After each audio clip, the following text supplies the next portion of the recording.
Welcome back. और आइए आगे बढ़ते हैं, आपको बताते हैं मोदी सरकार में मंत्रालय का बंटवारा हो गया है। राजनाथ सिंह फिर से रक्षा मंत्री बन गए हैं। यूपी में राज्यसभा सांसद हरदीप सिंह पुरी को पेट्रोलियम मंत्रालय दिया गया है। पंकज चौधरी वित्त राज्य मंत्री बनाए गए हैं। एसपी सिंह बघेल पंचायती राज मंत्री बने हैं। कमलेश पासवान को ग्रामीण राज्य मंत्री बनाया गया है। अनुप्रिया पटेल को स्वास्थ्य राज्य मंत्री बनाया गया है। जयंत चौधरी को कौशल विकास मंत्रालय की जिम्मेदारी मिली है और राज्य मंत्री स्वतंत्र प्रभार की जिम्मेदारी इनको दी गई है। जितिन प्रसाद वाणिज्य एवं उद्योग राज्य मंत्री, बीएल वर्मा सामाजिक न्याय राज्य मंत्री, कीर्तिवर्धन सिंह पर्यावरण और विदेश राज्य मंत्री बनाए गए हैं।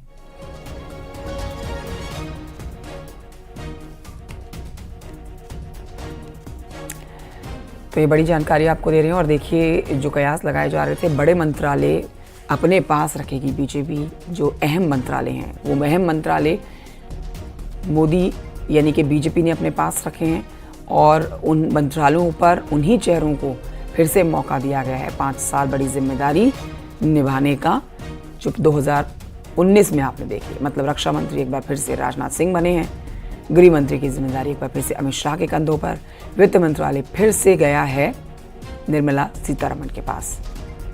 उत्तर प्रदेश से 2 कैबिनेट मंत्री बनाए गए हैं, जबकि 8 केंद्रीय राज्य मंत्री बनाए गए हैं। तो चर्चा इसी बात को लेकर चल रही थी सरकार के गठन के बाद, पीएम के मोदी के शपथ ग्रहण के बाद कि आखिरकार किसको क्या विभाग मिलता है, क्या बड़ी जिम्मेदारी मिलती है। तो अब ये तस्वीर साफ हो चुकी है। सड़क परिवहन मंत्रालय एक बार फिर से नितिन गडकरी को ही गया है। एस जयशंकर एक बार फिर से विदेश मंत्रालय ही संभालने जा रहे हैं।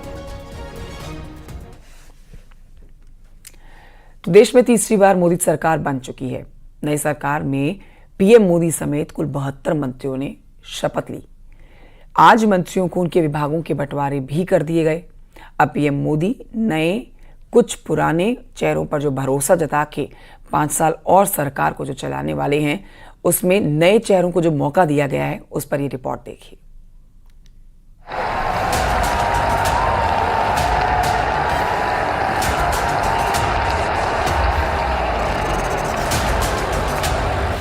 मैं नरेंद्र दामोदर दास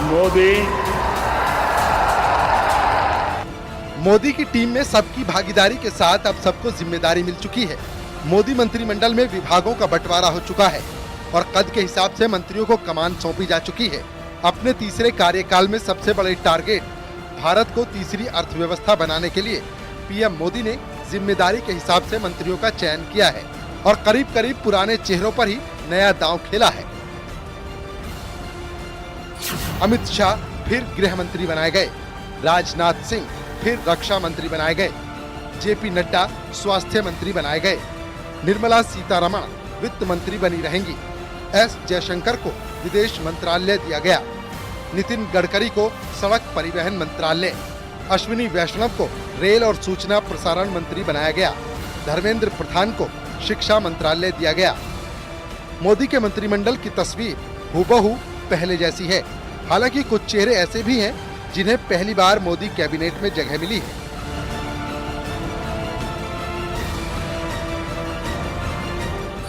शिवराज सिंह चौहान कृषि मंत्री बनाए गए, मनोहर लाल को ऊर्जा और शहरी विकास, जीतन राम मांझी को लघु और मध्यम उद्योग।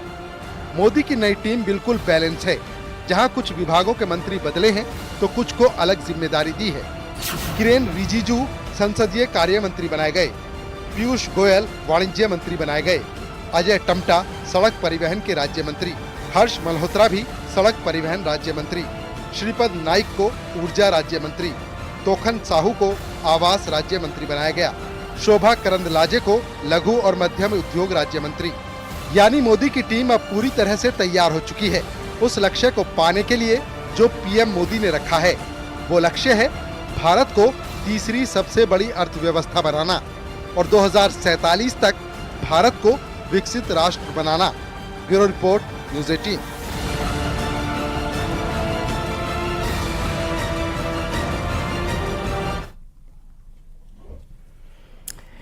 अब आपको बताते हैं, राहुल प्रियंका गांधी का रायबरेली दौरा आज है। यह अहम जानकारी आपको दे रहे हैं। और कांग्रेस यहां पहुंच के आभार सभा करने वाली है। कार्यकर्ताओं के साथ संवाद भी होने वाला है। दोपहर 3:30 बजे पहुंचने का कार्यक्रम है। रायबरेली अमेठी में बड़ी जीत पर कांग्रेस जनता का आभार व्यक्त करने के लिए आभार सभा करेगी।